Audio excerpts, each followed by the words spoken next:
Okay. Hello, welcome to the third Fall 2025 Northeast Cover Crops Council webinar. I'm Victoria Ackroyd, NECCC Program Manager. My co-host is Susan Brulette, Program Manager for the Northwest Crops and Soils Program at UVM Extension. Before I introduce today's speaker, we've got a little bit of housekeeping. So if you have any questions, please feel free to throw them into the chat as they come to mind, and I'll go on ahead and handle moderation of questions and answers at the end of the webinar. Today's session counts for one Integrated Pest Management CCA CEU. To get that credit, please email your full name and CCA number to Susan at susan.brulette@uvm.edu. I'll put that in the chat shortly. Or you can just directly send that information to Susan in the chat. Since this session is being recorded, the chat is being recorded as well. This webinar, as I just said, is being recorded. It will be available soon on the UVM and NECCC websites, probably along with the PDF. And now for today's speaker. Dr. John Tooker is professor of entomology at Penn State University. His lab focuses on relationships among plants, insect herbivores, and natural enemies to understand factors that regulate populations of herbivorous insects. He is interested in both plant and natural enemy-mediated factors and how they influence insect behavior, community composition, and herbivore mortality. His long-term goal is to exploit the ecology and biology of our study organisms to provide strategies and tactics for more sustainable insect pest management. Dr. Tooker, thank you for joining us today. You have the floor. All right, Victoria, thank you. Let me share this. Thanks for having me and let me share some of my group's research here. Recognize a few names in the group. So for those of us that have encountered each other before, hello again. Carl, Mia are the two that I recognize, but there might be some others. That's good. Okay, so my goal today is to try to convince some of you that cover crops have a broader utility than perhaps some people recognize or talk about. And I'll do that in relations to insects and crop pests. The introduction that Victoria just read there uses the verb exploit. In very few contexts do I think that the word exploit is appropriate for anything or appropriate for something that's good. But in this case, I think you'll see that's a good thing. Okay, so with that awkward preamble, let me get started here. Okay, so I'm going to talk about how to use how cover crops, when combined with integrated pest management, can improve pest control. It's a topic that my group and I have been researching for a while now, and I've talked about it previously. But I hope today I provide some more insight and some new data that might be more convincing if you've heard me speak before. So I'll just start with some take-home messages that I will kind of go over during the talk and then repeat at the end. So no-till with cover crops builds diversity and can improve pest control. Predator populations and their activities tend to increase with cover crops. Predators can protect crops well from pest damage. Sorry, that's crops from pest damage. Sorry, I screwed that up. And our research is showing that indeed predators can do better than even insecticides in some contexts. Then integrated pest management is kind of the key to protecting that diversity in the insect predators that you can build. But in pairing IPM with cover crops makes everything kind of work better. Okay, so not all of you know the Pennsylvania agricultural landscape, so I'll just kind of define that because this is the context in which we are working. So Pennsylvania is a no-till state. About 75% of our soybean, about 65, maybe closer to 70% of our corn is no-till, and that's continuous no-till. So these are no-till systems. It's rare that these fields are tilled. In fact, many farmers are proud of how long they've been in no-till. And there's clear advantages to no-till, including decreasing labor, decreasing fuel costs, and then soil and water conservation. And of course, we're trying to do no-till to avoid a scene like this. So this isn't far from State College here in central Pennsylvania. A tilled field got heavy rain, and now that valuable topsoil is kind of flowing across the road. That's bad for traffic on the road, but it's worse for the farmer if this happens time and time again. Pretty soon there'll be, less or little topsoil left. And that's, of course, a bad thing. And it's particularly bad in the Chesapeake Bay watershed because if that gets to a nearby stream, that's just going to run down that stream to the rivers, and then the rivers will take that to Chesapeake Bay. And that's a big problem for the Chesapeake Bay because that soil is carrying nutrients, pesticides, what have you. But no-till makes conservation possible. So no-till is the first step in conservation agriculture. So if you see a picture like this, you might see kind of trouble because of all that corn residue and your soybeans are coming up. But from an entomology perspective, I see habitat there. So I see potential. So the more of this type of habitat we have on the landscape, the better. And it can help promote predator populations, which then can decrease pest populations. This is great habitat for natural enemies, this type of complex system. And indeed, there are more insects, more invertebrates, and more arthropods generally when you have a more complex habitat. And this was confirmed recently by a meta-analysis that was conducted by a former student of mine. And this is kind of a complex figure, so I'll just take a moment to walk through it. But it's kind of the take-home message from that meta-analysis. The top line of figures here are going to be change in herbivore abundance. The bottom one is change in predator abundance. And if you're closer to the top of these figures, you have systems that have lower levels of disturbance. And if you're closer to the bottom of these figures, it's higher levels of disturbance. So higher disturbance, lower disturbance, higher disturbance, lower disturbance. Okay. And this first figure shows that for both herbivores and predators, that no-till and tilled systems have an equal abundance of each. Okay. So that is true overall. That is true when we just restrict the analysis to no-till.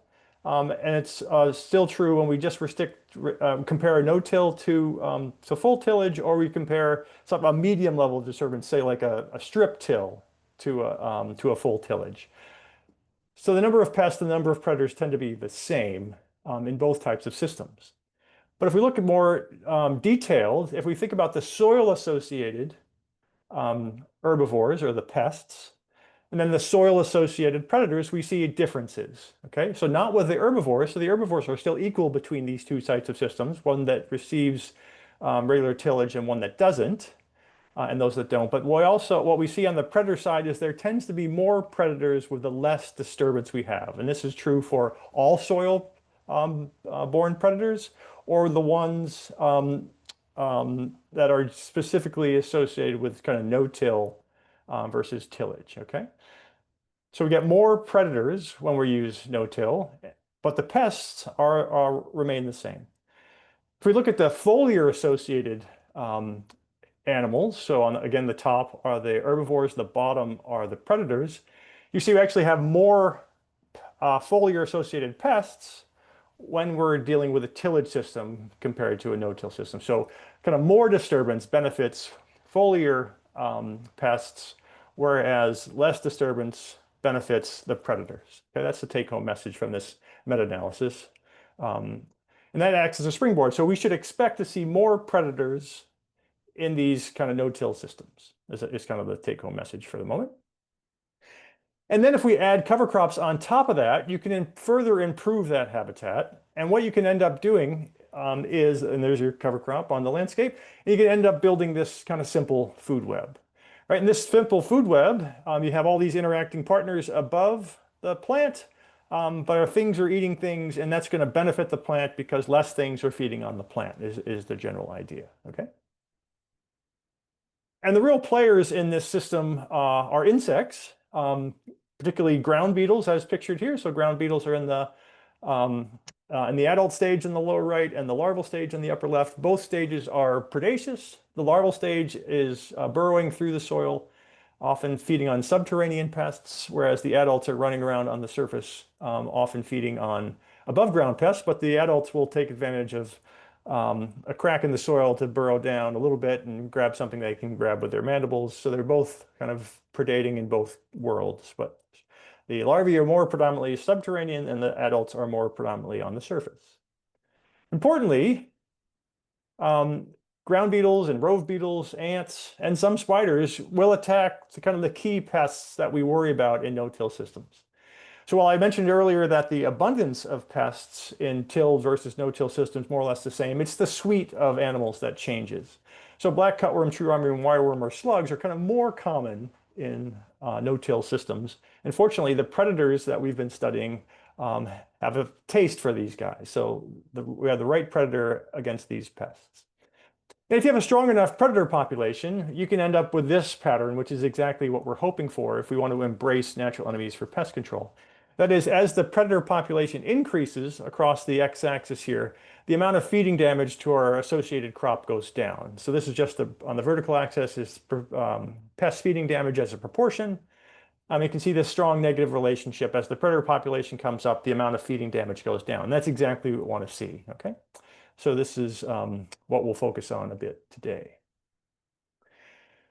So to allow this to happen, to allow insects and spiders to contribute to pest control, one needs to embrace integrated pest management. Well, there's two options. One could just avoid pesticides entirely and then let the system take care of itself, or one could embrace IPM to find that middle ground. And IPM really is kind of a Goldilocks approach to pest management, where it uses a combination of tactics to control pest populations, right? A little history here for you. So you may know this, but entomologists introduced IPM to the world in 1959, so a while ago now, and it had a few key goals. The first of which was to protect natural enemy populations. So if we protect those natural enemies, they end up being allies in pest control. That's a good thing. And the second piece of the puzzle is that we want to ensure profitability. So we're not spraying pesticides blindly just because it's a Tuesday or just because it's the first of the month. We want to only use them when we know the insecticides will pay for themselves. So there's an advantage to using the pesticide, and it's going to be insured economically through IPM. There are just four key principles to IPM that I'll highlight here. One is that we want to, from the start, we want to avoid preventative insecticides, because the preventative insecticides implies that we have a problem all the time. And fields in the Northeast do not have a problem all the time. So by avoiding preventative insecticides, we're kind of aligning with that intermittent challenge. We want to scout to know what's in our field. So you don't know there's a pest there until you find it with your own two eyeballs, or you have scouts working with you and they can tell you there. You shouldn't assume that every field is infested with everything. If we do find pest populations, we want to quantify them and compare those pest populations to what's called an economic threshold. And then we're only going to control that population with an insecticide or other types of management only if those pest populations exceed that economic threshold. So it's very simple, I think, kind of standards for IPM. Avoid preventive insecticides, see what's in your field, do something if they have if those fields have economic populations. So since I've been on the job, I started on this job in 2008, slugs have been the biggest challenge I've had to deal with. They are the most common pests I get phone calls about. They are the most common source of frustration for growers. And this is one of my favorite slug images. And it's an image of slugs on the front of a hay mower from southern Pennsylvania. This gentleman was harvesting in the evening in May. And he got a lot of slugs on his mower. He didn't realize his hay field had so many slugs in it, but when he mowed it, he found out. So those are slugs on a hay mower. And because I've been dealing with slugs for a bit, people kind of instinctually send me pictures of slugs. So here's slugs on a red piece of equipment. Here's slugs from Illinois on a planter. These gentlemen were planting green, and they had a lot of slugs up on the cover crop they were planting into. And then, of course, just an attractive picture of a slug. I use the word attractive because it's a good-looking animal, I think. It's not the typical animal you might think of when you think of attractive animals, but you got to respect slugs. But one thing to remember is that they are not insects, right? They are mollusks. So they are essentially snails without a shell. And their close relatives are crazy things like mussels, clams, cephalopods, which include squid and octopus and the chambered nautilus. So they are not insects and they don't do things kind of the same way. And that is important to keep in mind. If you haven't seen slug damage, this is what it looks like in southern Pennsylvania. This is typical of a cornfield where it's the stand has these kind of thin areas where there might be low spots. Those low spots might be where water gathers. There might be spots where there's more residue and the slugs are kind of more active and they kind of eat these holes in the field, so to speak. Here's a soybean field from Lancaster County, Pennsylvania. This is after the second replant. So this is the third planting and still not satisfactory. The grower shouldn't be happy with the big gaps that he sees in his stand. So this is just a challenging situation. So by University of Delaware estimate, every year about 20% of mid-Atlantic no-till acreage sees yield loss or stand establishment challenges from slugs. That's in a variety of crops. Slugs are generalists. They'll feed upon whatever is available to them. As long as it's green, they're happy. They'll also feed as detritivores. They can be predators. They can be scavengers. But those things that they're feeding on have to be slow for a slug to catch them. And there's simply limited cost-effective management options. You can go to your chemical rep and buy, say, 20 insecticides if you have, say, a bean leaf beetle problem or a caterpillar problem. But if you have slugs, you can only choose between a few types of baits, typically. And because of this challenge and the kind of ubiquity of slugs, I've encountered growers that are so frustrated that they're returning to tillage to control the slugs. And there's been so much progress to have our region adapt kind of no-till production practices that with folks going back to tillage just because of slugs, maybe we can figure out a way to deal with slugs. And that's what my group has been trying to do. I can't claim that we're 100% successful, but we have some insight. Okay, so I've given you an introduction to no-till, IPM, and slugs. Let's think about another piece of the puzzle here, insecticides. So I view insecticides as valuable tools. Unfortunately, insecticides are overused. Folks often seek solutions in a jug, and they'll overuse some pesticides, and insecticides are among those. In my opinion, they're best when used via integrated pest management. So that means we're going to scout, we're going to understand our local pest populations, and we're going to deploy an insecticide when necessary. But a lot of folks don't do that, and that can lead to kind of unintended consequences of overusing insecticides. That is decreasing good insects, which can make some populations worse, and I'll show you an example of that here shortly. And of course, there are all the environmental concerns that go along with using too many insecticides, like all the pyrethroid or many of the pyrethroids that are used or neonicotinoid insecticides that are used can get in water, and they simplify aquatic systems in water. So we want to avoid that. I'm happy to talk about that if you guys don't know about that, but it's probably common knowledge to most people. But unfortunately, insecticide use is growing, and every year since 1959, when IPM was introduced, the amount of insecticides used in the United States has gone up. So there hasn't been a year yet where insecticide use hasn't grown. So chemical companies are very good at selling chemicals. And this is including broadcast applications, seed coatings, and everything. Unfortunately, much of that use is not necessary. Here's just one example from the USGS Pesticide National Synthesis Project. This is showing the active ingredient bifenthrin, which is one of the pyrethroids out there. There are many pyrethroids out there. And this just kind of shows use over time from 1992 to 2017. So there's a general increase in this one active ingredient on various crops, okay? But you can find any active ingredient, most active ingredients, and they'll show a similar pattern. This is the amount of bifenthrin used in the country in 1999, according to the same project.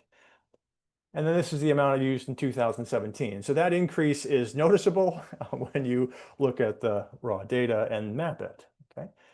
You could also do the same type of analysis for one of the main products that's coated on seeds. This is clothianidin and is reflecting, again, this is national usage, but this figure shows the amount used on the vertical axis over time, and clothianidin was introduced in corn in 2004, so that's when it started to be used. And from this figure, you might get the sense that in 2015, it stopped being used in corn, but sadly, that's not the case. It's just that the U.S. Geological Survey and their partner commercial company that used to gather these data no longer collect these data. So it's not an absence of the insecticide, it's no longer collecting the data about the insecticide. From some work that a former graduate student of mine, Maggie Douglas, has done, this is kind of the trend in neonicotinoid use over time in the United States. That adoption rate is pretty steep, and it showed no signs of leveling off, but we can't do any more of these analyses because they took the data away. So 2014 is our last year also. But neonicotinoids were used in 2015, they were used in 2025. They're just not being tracked as well anymore. And then here's the map of how much clothianidin was used. So since it was introduced in corn in 2004, 2003 shows no usage. And then that's the amount used in 2011, which, pretty much the Midwest is covered. And then 2017 shows an intensification of both color and area. Okay, so it's more is being used and over a wider area. So there's a lot of insecticides being used. And just a point or two about these neonicotinoid insecticides that are coated on seeds. They certainly can protect yield, but they're water soluble. That water solubility allows them to have systemic activity. So they're coated on seeds. They're taken up into plants. When they're taken up into plants, then anything that bites one of those leaves is going to get a dose of the insecticide. It's just a question of whether they're susceptible to the insecticide and the dose that they get. And these are the most toxic insecticides that have ever been put on the market. So they are super good at what they do. Here's the list of pests that can be controlled if you're using neonicotinoid seed treatments in corn and soybeans. The underlined ones are where the insecticides tend to do pretty well when they're coated on seeds. The ones in parentheses are where they don't do as well. So you don't use these insecticides to control aphids, you don't use them to control black cutworm, and you can't use them to control rootworm on their own, okay? Okay, in my hands here in central Pennsylvania, if I was to compare the productivity of soybeans or corn with a seed treatment of the neonic or not, this is what I see. That is that the yield is more or less equal. If you don't believe me, let's go to Ontario. Here's where a great study was done a few years ago. Jocelyn Smith from the University of Guelph led this effort where they examined productivity of crops with and without neonics and more or less found the same conclusion. But just to drag you through it to convince you that what I'm talking about here, this figure shows this table shows, variables, then a sample size, then FST, which is a fungicide seed treatment, and then NST, which is the neonicotinoid seed treatment and the fungicide together. So the only difference between NST and FST is the presence of the insecticide. So if we're using an insecticide in the system and it has some benefit, you would expect the column to the right to have some significantly greater values than the middle column, okay? But there are no differences here, and in fact, the numbers look virtually the same. And note the sample size. So this is across 145 farms for stand establishment at the emergent stage of corn to V1, below ground injury from insects, above ground injury from insects, and they're exactly the same, suggesting that the insecticide in this study is not providing a whole lot of benefit. These authors also went into the pest populations. They also dug and baited for wireworms, and then they dug for white grubs. And again, there's no advantage to having the insecticide. So these neonicotinoid insecticides don't seem to be providing a lot of benefit. This paper confirms that. My experience kind of confirms that, and other folks can confirm that as well. The same paper includes data for V3 and V4 stage corn and also for soybeans, and more or less the data show the same thing. There's no advantage to using a treated seed to control pests or improve yield. Okay, so what happens when we combine all these lines of thinking? So we have no-till, we have IPM, we have slugs, and we have insecticide use. What happens when we have slug populations in fields that are using insecticides? Well, this is what we see. These data are from corn. So the horizontal axis is the corn growing season. The vertical axis is the number of slugs per trap.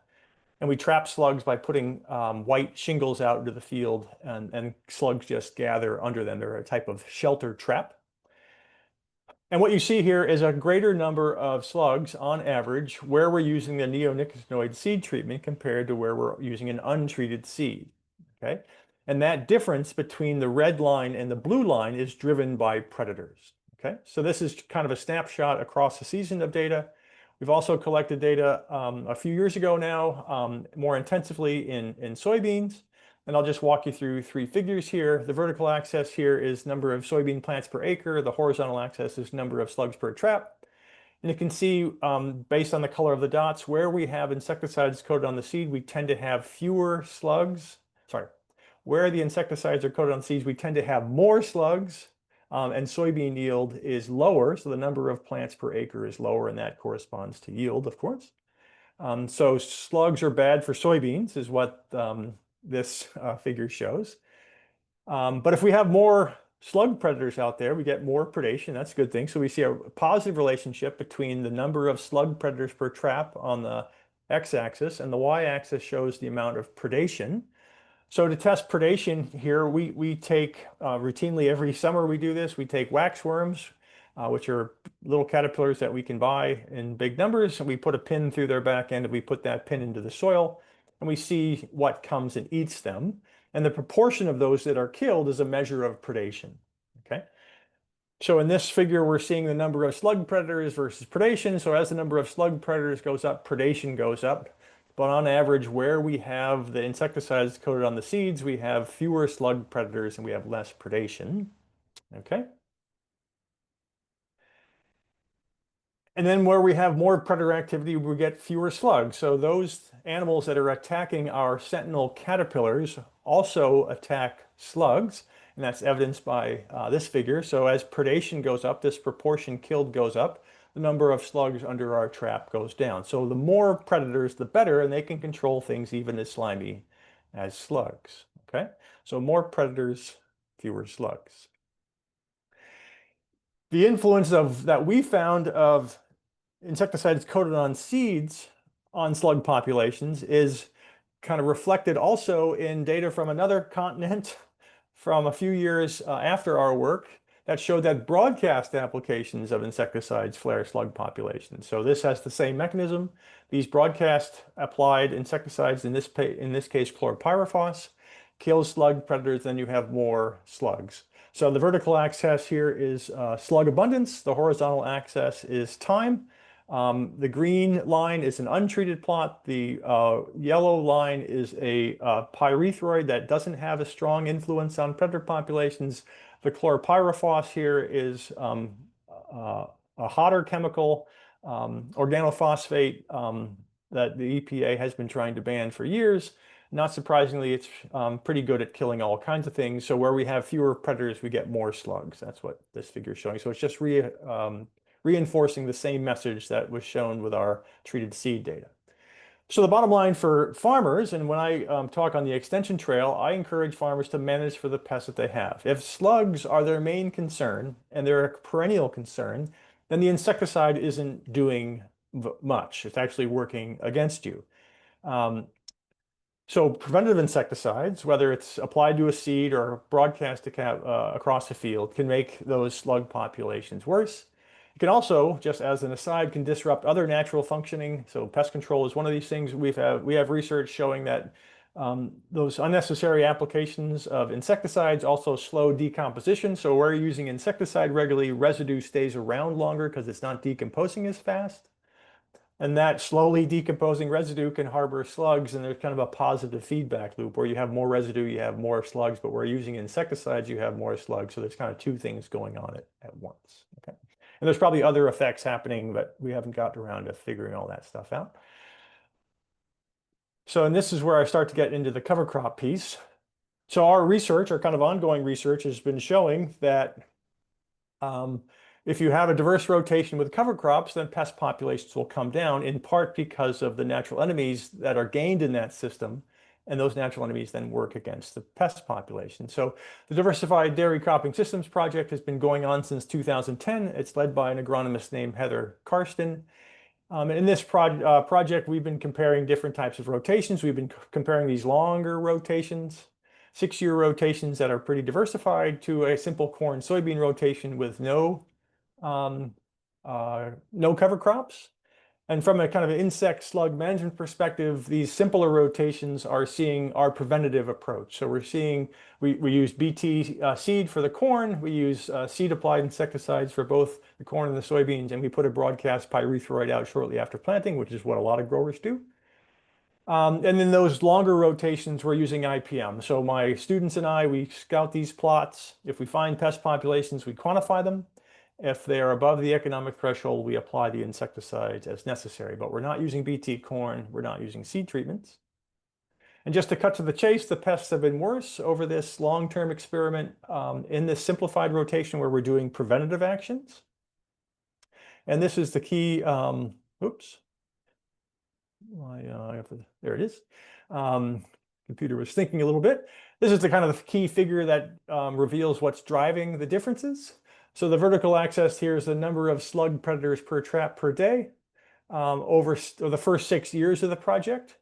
The gray dots show the preventative practice, so the high input practice, and the black dots show the low input, kind of more diversified rotation that's using cover crops. So the first 3 years of the project, the number of predators in these two treatments were more or less the same. And then in year 4, 5, and 6, the number of predators in the low input or the IPM-based rotation significantly increases. And they seem to have increased till today. We haven't kind of processed all the information from 2017 to 2024. We need to do that, but we have those data and we're trying to get around to that. So we got more predators. We have a diversified system that includes cover crops and no-till, of course. The high input here is also no-till, so that's a common feature. And from this abundance of predators, we see the pattern that I showed you before. And this is slug damage on the vertical axis, so a proportion of the plants that receive slug damage compared to the amount of predators in our trap. So as the number of predators goes up, the amount of damage to our corn comes down. So predators can protect corn and soybeans from slugs is the take-home message. So now I'll show a little more specific evidence that the cover crops are helping drive this pattern. So cover crops can help build predator populations. And that's in part because they're providing habitat that extends the season a little bit. So, earlier in the season, there's kind of more habitat to make them comfortable, and later in the season, there's habitat to make them comfortable. And so that's what they seem to do. It just seems to expand the season and when these predators can be comfortable.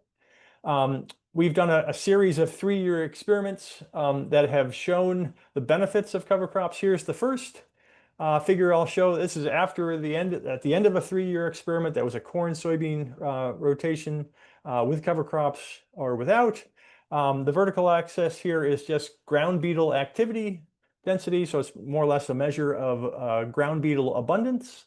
And this is total cover crop biomass on the horizontal axis. So as you have more biomass, the amount of predators and their activity goes up. Okay. That's a good thing, and we should be able to take advantage of that for pest control. And we found in the same experiment that the number of white grubs in our plots goes down as that total cover crop biomass goes up.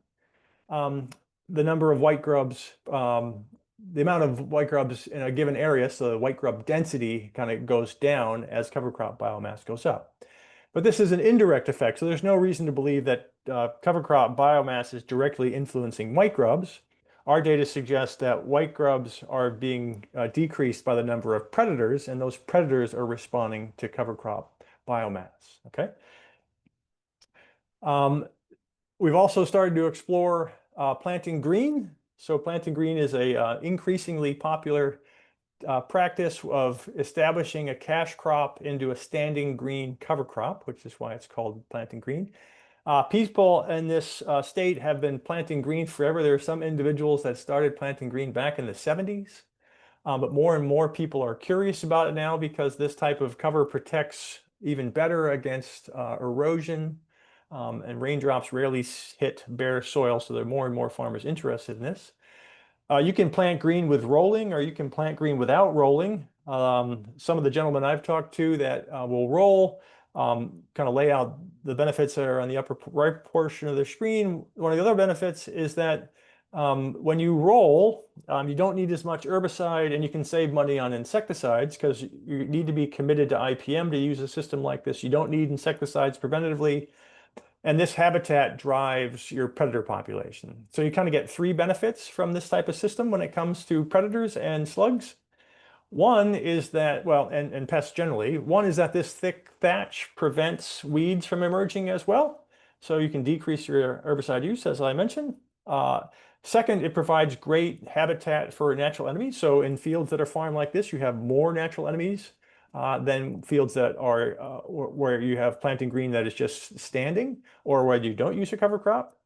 And then 3, 1 to 7 days after you plant like this, you can put an herbicide down to kill the cover crop. So typically that's glyphosate. And our lab research has shown that slugs seem to prefer to feed on a glyphosate-killed cover crop more than they like to feed on the cash crop. So this is providing an alternative food source for the slugs, kind of confining them to these strips of residue and letting the cash crop kind of grow with less damage. This is a practice that farmers have been doing for a while, as I mentioned, and our research is just starting to catch up with them. This is also a 3-year project done by a former postdoc of mine and for actually 2 postdocs on some collaborators' farms. And we had 3 treatments in this experiment. We had a bare treatment with no cover crop. We had a brown treatment where the cover crop is treated as usual, which is that it was killed 2 to 3 weeks before planting. So it was brown at planting, and then we have a planting green.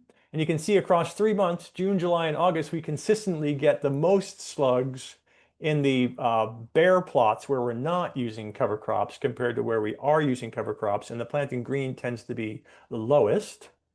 And the relationship between residue left behind that cover crop and slugs is notable, particularly for corn, where we found significant relationships between the amount of residue and the amount of plants damaged per plot and the average number of slugs per plot. So in figure A and figure C here, we have these nice negative relationships where we have more residue, we get less damage to plants, and we get fewer slugs per plot. And that's in part because of the predators that are being fostered by this system. Unfortunately, we didn't see the same relationship with soybeans, but that's how it goes sometimes. So residue still seems to matter for corn production. My heart tells me that it also matters for soybeans. It's just more complex because soybeans are a little bit tastier for slugs. So I think the interaction is more difficult to suss out, but we're working on that. Here's another 3-year experiment that some of the folks with the Northeast Cover Crop Council participated. So these are just the Pennsylvania data that came from the Precision Sustainable Ag program that was led by Stephen Mirsky and others for I guess it was what 2002 till 2005 or 2001 to 2004 or something like that. But anyway, these are the Pennsylvania data. We're in the process of compiling data across all 15 states that participated. But the Pennsylvania data show that slug populations varied by year, not surprisingly. These data are from corn, but within years, where you have a cover crop tended to be what drove slug population. So there was an equivalent number of slugs across cover crop treatments. So we had no cover crops. We had an early termination of a cover crop. We had a later termination of cover crop, and then we had a planting green treatment. And wherever we had a cover crop in 2001, we had equal number of slugs. And then we had far more slugs in 2021 than we had in 2022 or 23. And then in terms of yield, we also found that the cover crop never provided a cost. That is, wherever we have a cover crop, our yield was always equal to that or exceeding that of the control. And that was particularly evident in 2023, where we had an advantage to planting green or having a cover crop generally. So those are the corn data, and then the soybean data are similar. Is that again, there's no cost, but there's average number of slugs is more or less the same whether you're using a cover crop or not.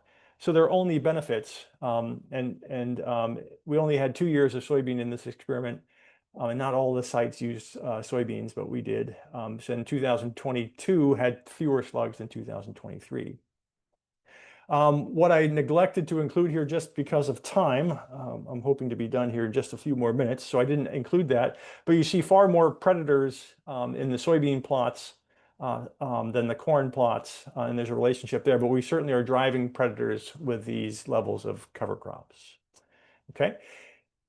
And then in another experiment that we did, we compared treated and untreated plots where we had seed applied insecticides or not, and planted green. And we found that where we plant green, With IPM, or not using the seed applied insecticides, we have the fewest amount of slugs. So over here on the planting green without insecticides, compared to where we have no cover crop and are using an insecticide, we have the most um, slugs. So both cover crops and the insecticides seem to be influencing slug populations and predator populations at the same time. And then lastly, this just reminds me to say, so this is yield on the vertical axis across those same treatments, bare, brown, and green.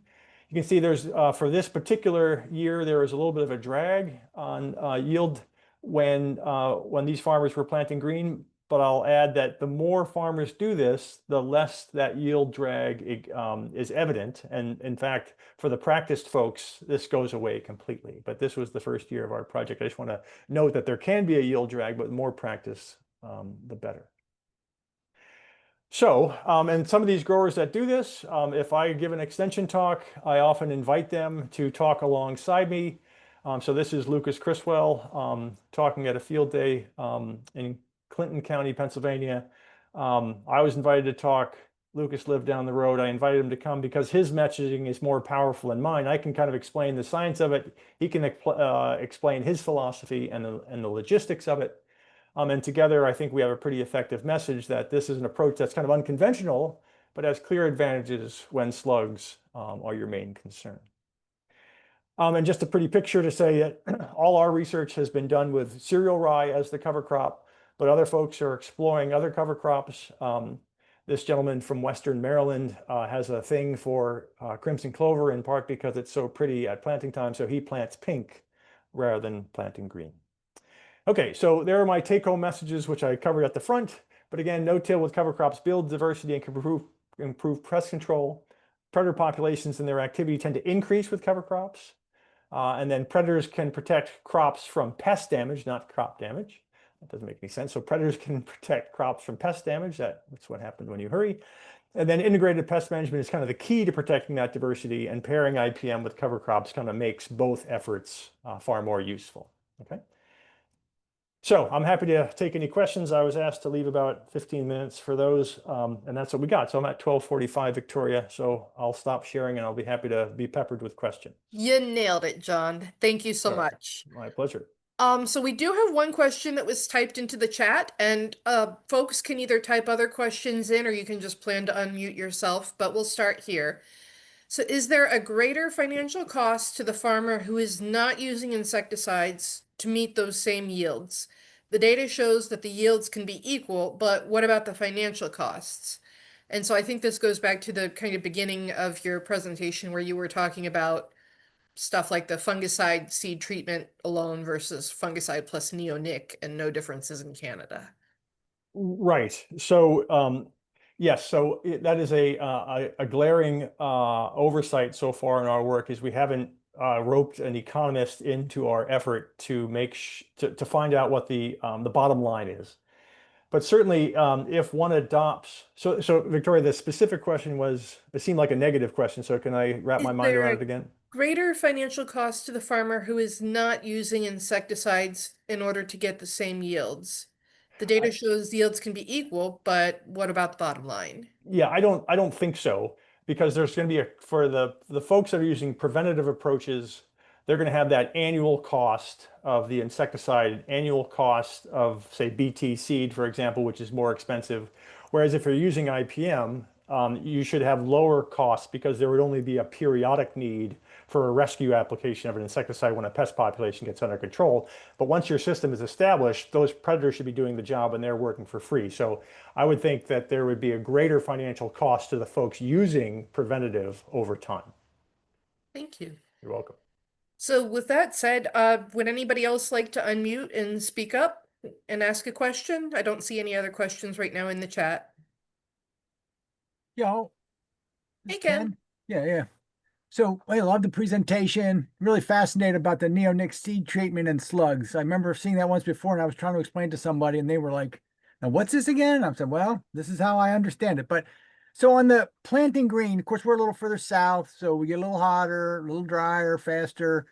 So this planting green thing, it's what we see is people have a good experience, great experience, and then a really bad experience.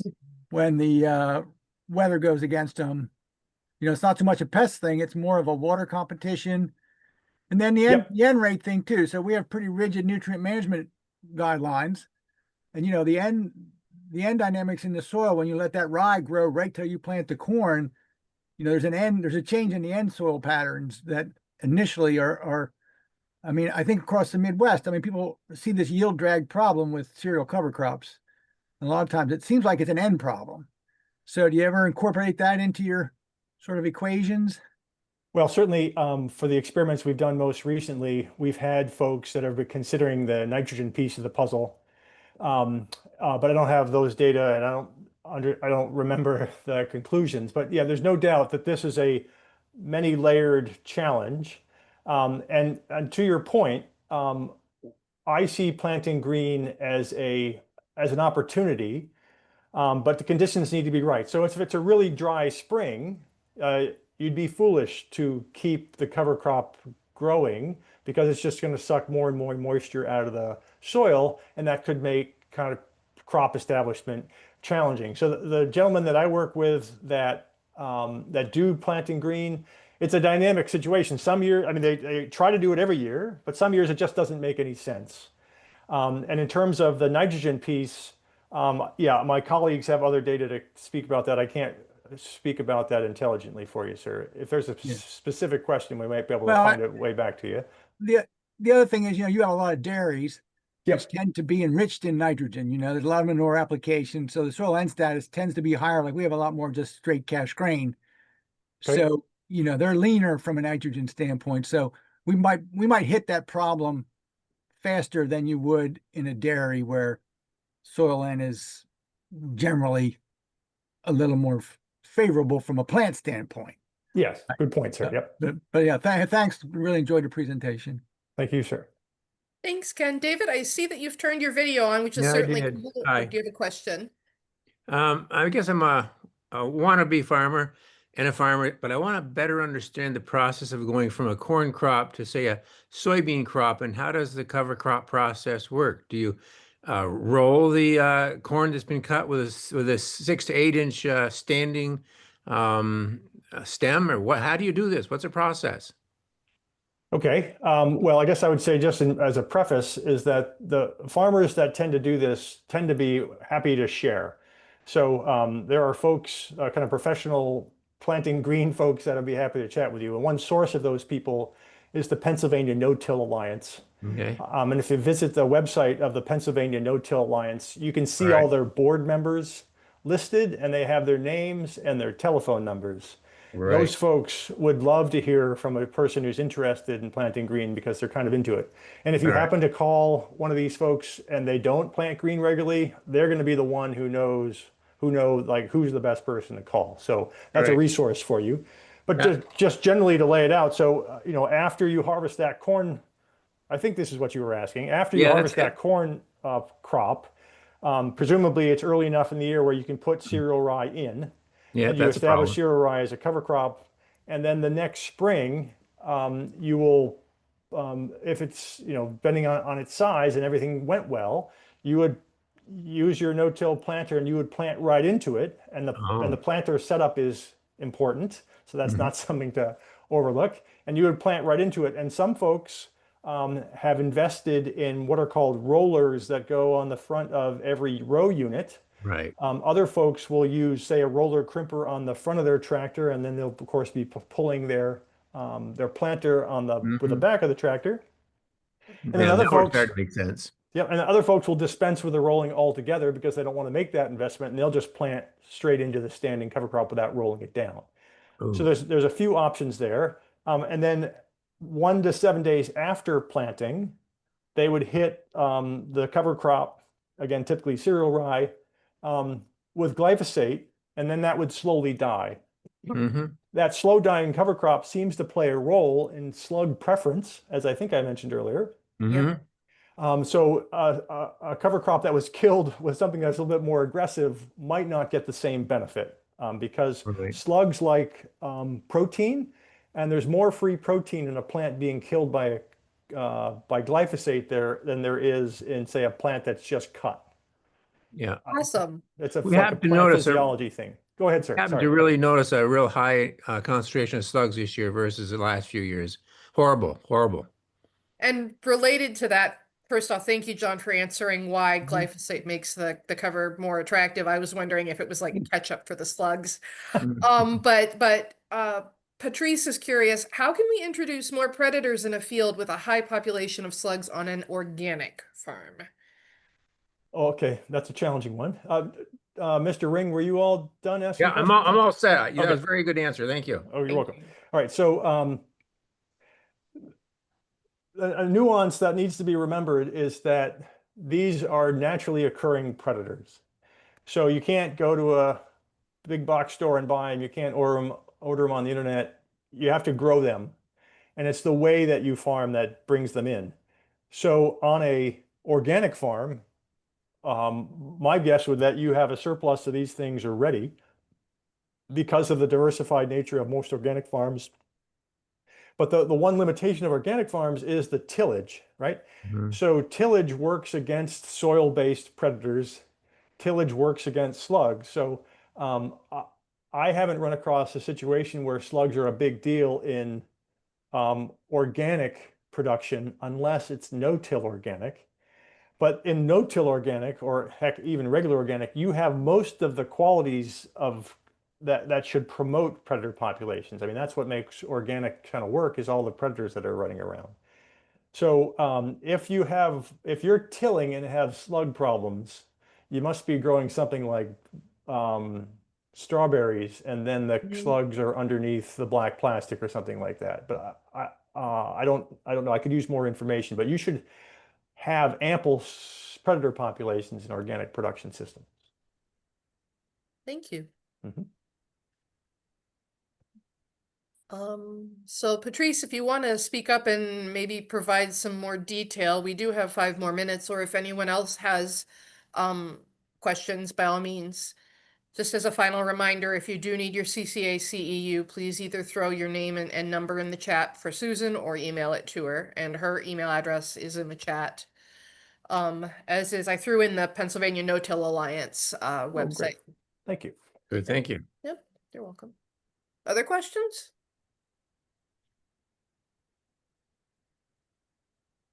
Yeah, I'll ask one. I'll ask a quick one since we have a neonic, somebody who's really in the neonic world. So the offsite, there's a lot of concern about offsite impacts of neonics. I mean, you focused on the slug predators, and what about other insect populations, sort of not in the cornfield, or so where does that? What's your sense of that problem from the seed treatment? Because it's mostly seed treatment, right? That's most of our neonic use in the Northeast. Yes, sir. Is that correct? Yes, sir. That's most of our use kind of countrywide, but also in the Northeast. So if you were to compare the amount of acreage or the amount of product that's put on, say, corn and soybean fields, it dwarfs what's used in, say, vegetable or fruit production, just because every seed tends to be coated, or many seeds tend to be coated. The off-site movement, in my mind, is the biggest concern about neonics. So these are water-soluble insecticides.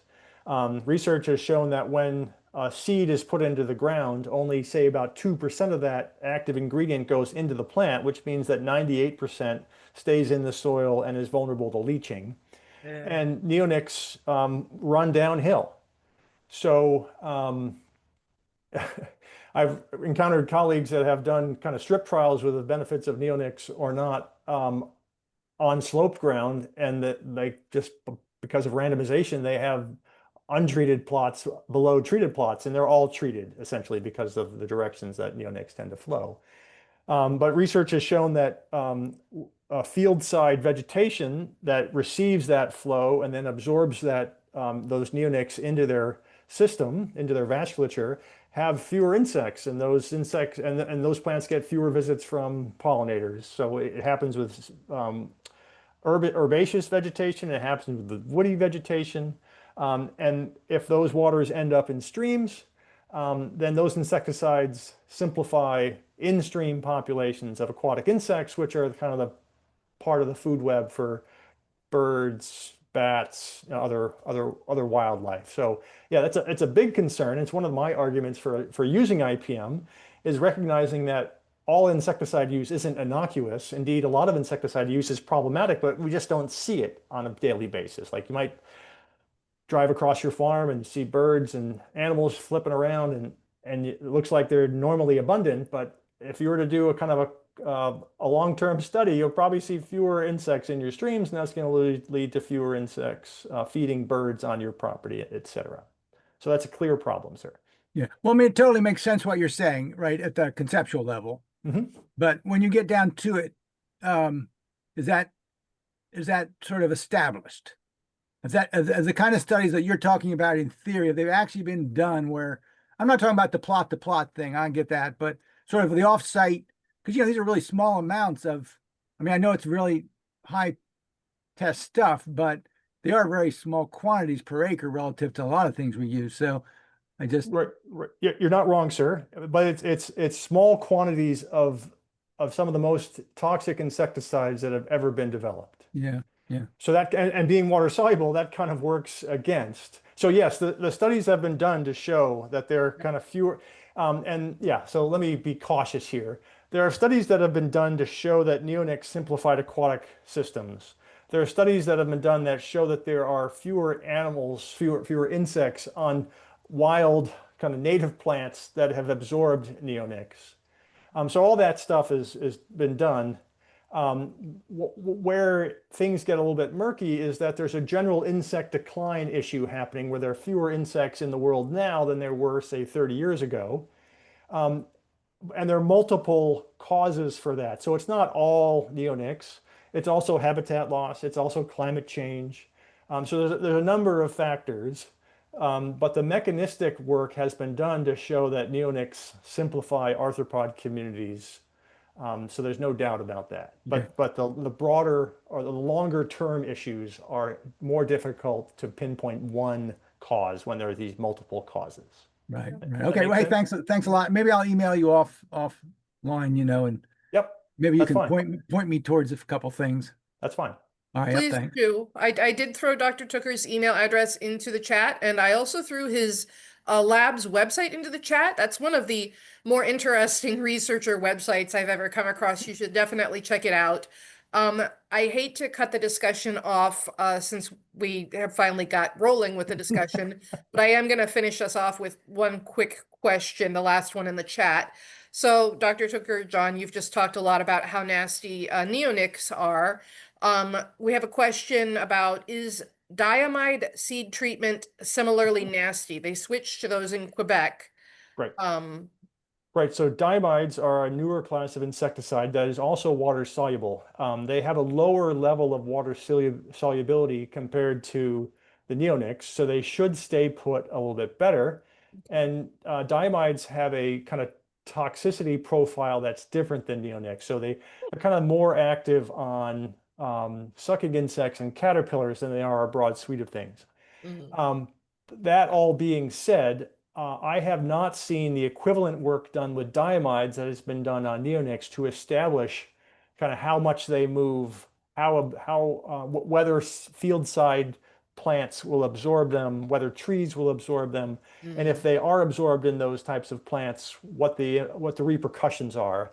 I just haven't seen that work done. I talked to a big chemical company about doing some of that work. They weren't interested. So I think it's just a blind spot so far. Okay, well, thank you so much. With that, we're going to wrap up today's presentation. Thank you again, Dr. Tooker, for speaking, and thank you everybody else for attending. We do hope to see you next week, where we're going to hear from Heidi Reed at Penn State and Jeff Sanders at UVM about cover crops, drones, and interseeding. With that, I'm going to go on ahead and stop recording. I hope you all have an excellent week, and it's